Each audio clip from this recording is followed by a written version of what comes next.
वज़ीर आज़म इमरान खान साहब की हदायत जो उन्होंने डायरेक्टली मेरे इन साथियों की मौजूदगी में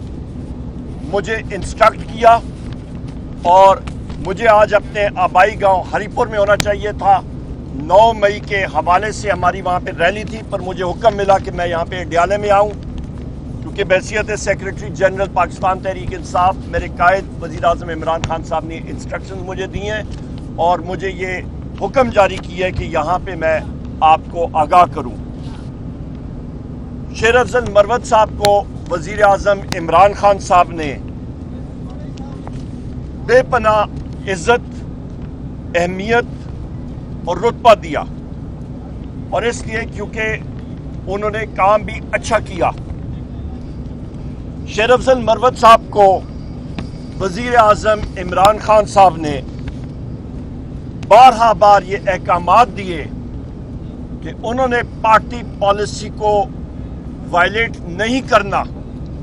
यानी कि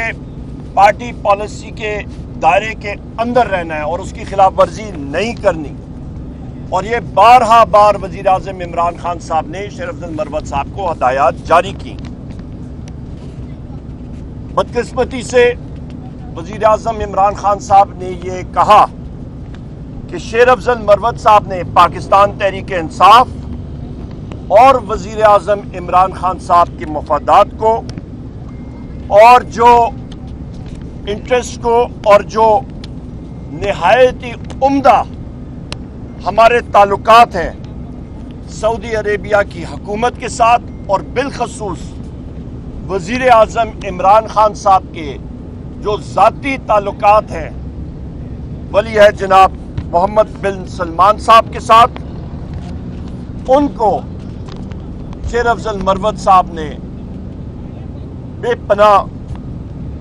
बेपनाह उन्होंने नुकसान पहुंचाया अपनी मिसलीडिंग स्टेटमेंट्स देके, और उससे सऊदी अरेबिया और मोहम्मद बिन सलमान साहब के और वज़ीर आज़म इमरान खान साहब के ताल्लुकात पे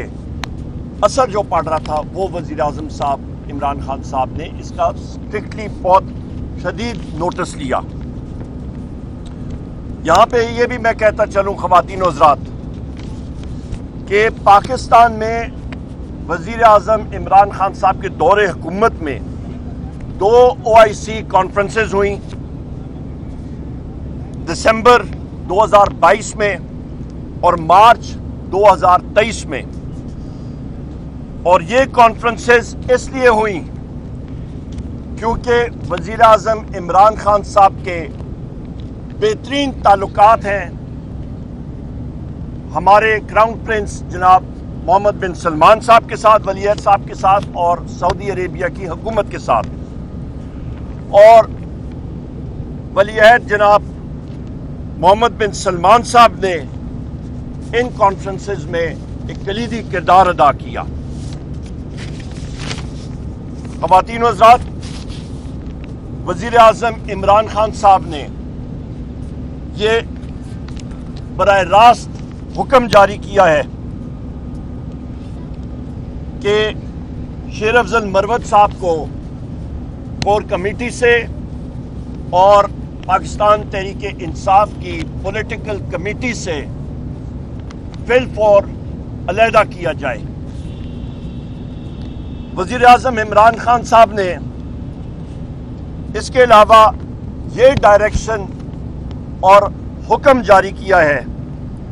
कि पाकिस्तान तहरीक इंसाफ की पॉलिटिकल कमेटी इस चीज़ का फैसला करे कि शेर अफजल मरवत साहब के खिलाफ क्या डिसिप्लिनरी एक्शन लिया जाए। वज़ीर आज़म इमरान खान साहब ने यह भी डायरेक्शन और अहकामात जारी किए हैं कि शेर अफजल मरवत साहब को फिलफौर एक शो कॉज नोटिस दिया जाए और उनसे उनकी जवाब तलबी इमीडिएटली ली जाए। यहाँ पे मज़ीद डिटेल्स मेरे कॉलीग जनाब रऊफ हसन साहब हमारे सेक्रेटरी इंफॉर्मेशन देंगे, पर यहाँ पे मैं ये कहता चलूँ ख़वातीन व हज़रात कि तोशा खाना केस में आसिफ जरदारी ने जो 3 गाड़ियां बगैर इजाजत के कानून की खिलाफ वर्जी करते हुए वो ली थी, अभी उसकी वो इस्तिस्ना लेना चाह रहे हैं। मियां नवाज शरीफ ने 2 गाड़ियां ली और इनकी कीमत जो लागू हुई थी वो 6 लाख थी और ये भी गैर कानूनी तौर पे ली गई थी और इसका मैं जिक्र कौमी असेंबली में भी कर चुका हूं, फ्लोर ऑफ द हाउस में। मरियम नवाज साहिबा ने ये गाड़ियां अपनी डिक्लेयर ही नहीं की अपने असासों में। ख़वातीन हज़रात, मैं अपने मोहतरम सदर मुमलिकत जनाब आरिफ अलवी साहब के हवाले से बात करूंगा कि वज़ीर आज़म इमरान खान साहब ने जनाब सदर आरिफ अलवी साहब को एक निहायत अहम जिम्मेदारी सौंपी है और वो इसको इंशाअल्लाह ताला एग्जीक्यूट करेंगे और मुकम्मल करेंगे। वज़ीर आज़म इमरान खान साहब ने बातचीत की हमारे वज़ीर आज़म आज़ाद जम्मू और कश्मीर न्याजी साहब से और वज़ीर आज़म आज़ाद जम्मू और कश्मीर न्याजी साहब ने वज़ीर आज़म इमरान खान साहब को आज़ाद जम्मू और कश्मीर में सियासी सूरत हाल से आगाह किया और उसके बाद वज़ीर आज़म इमरान खान साहब ने इंस्ट्रक्शंस और अहकाम जारी किए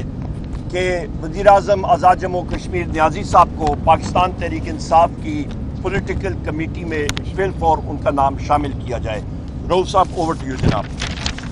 थैंक यू उमर अयूब साहब।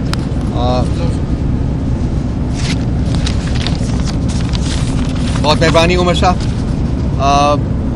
उन तमाम चीज़ों के साथ जो कि सेक्रेटरी जनरल साहब ने आपके सामने बयान की हैं। प्राइम मिनिस्टर इमरान खान साहब की कुछ और भी इंस्ट्रक्शंस हैं। उनमें से एक इंस्ट्रक्शन है कि 3 उन्होंने हमें हुक्म दिया है कि 3 रिट पिटिशंस जो हैं वो सुप्रीम कोर्ट ऑफ पाकिस्तान के सामने उनके साथ जमा कराई जाए। एक रिट पिटिशन उसमें उस CCTV फुटेज के लॉस की होगी जो कि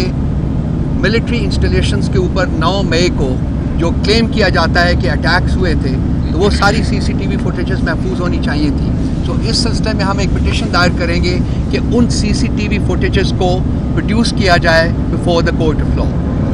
दूसरी रेड पिटिशन उन्होंने हमें हुक्म दिया है कि 16 PTI के वर्कर्स जिनको 9 मई को शहीद किया गया by firing at them at point blank range, उनके उस सिलसिले में जवाब तलबी की जाए उन इंस्टीट्यूशन से जो रिस्पॉन्सिबल हैं इन शहादतों की। तीसरी रेड पिटिशन उन्होंने हमें इस हुक्म दिया है कि जो काकड़ के केयर टेकर प्राइम मिनिस्टर जो थे काकड़ साहब, उन्होंने एक स्टेटमेंट दी है हनीफ अब्बासी के साथ गुफ्तगू करते हुए कि उन्होंने जब उनको कहा कि आप गंदम चोर हैं, तो उन्होंने जवाब में उन्हें कहा कि तुम इस किस्म की गुफ्तगू ना करो, क्योंकि अगर मैंने फॉर्म 47 के बारे में आवाम को बता दिया तो तुम जो है किसी को मुंह दिखाने के काबिल नहीं रहोगे। सो हम पिटिशन मूव करने जा रहे हैं कि एक्स प्राइम मिनिस्टर काकड़ साहब को कोर्ट के सामने लाया जाए और उनसे स्टेटमेंट ली जाए और हकायक जो हैं जिसका उन्होंने रेफरेंस दिया है वो कुलियतन जो है वो उसको आवाम के सामने उजागर किया जाए।